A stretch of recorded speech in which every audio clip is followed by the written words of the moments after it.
Hey everyone, thanks for joining me again on Sealed for Good. Today I'm talking about a substrate, Magnesium Oxide Board, and this is a more specific episode today, and I'm going to go into this in detail because we're seeing more of it in the marketplace. We're getting more questions. Before it used to be once every 3 months, then once a month, and now it's coming in weekly.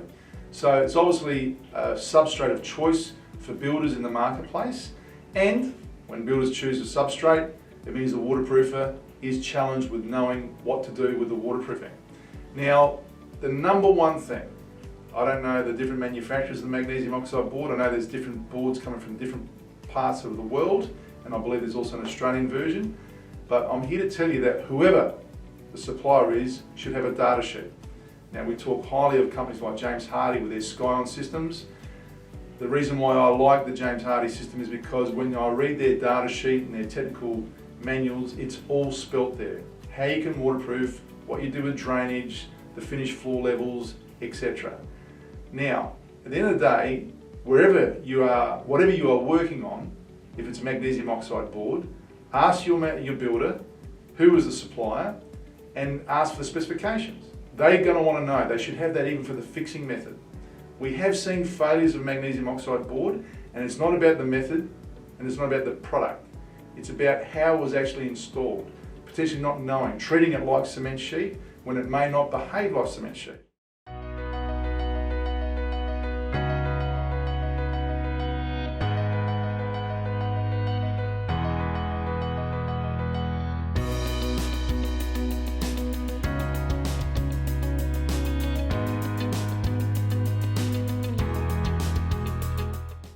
So we see a lot of waterproofers out there that get to a magnesium oxide board job or a challenge, and the first thing they do is go, I'm not sure what to do here, I'll use an epoxy primer.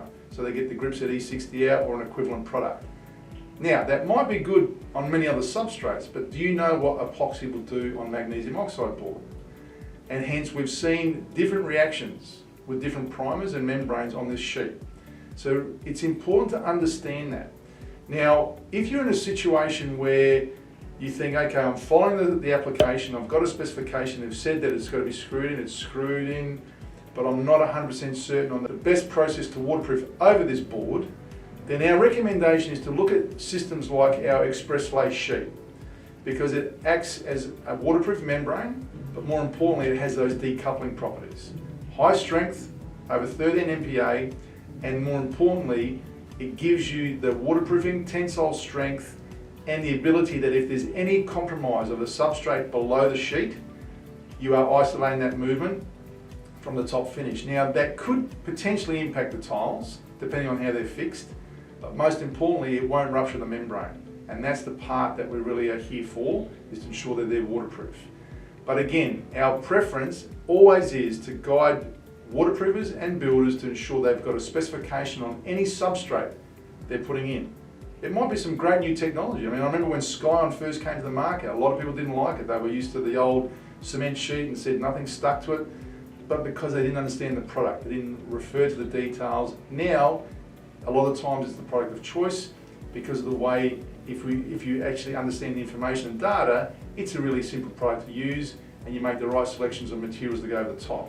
If you'd like to know any more on this, you know where to come. We're with you side by side. I'll see you next time on Sealed for Good.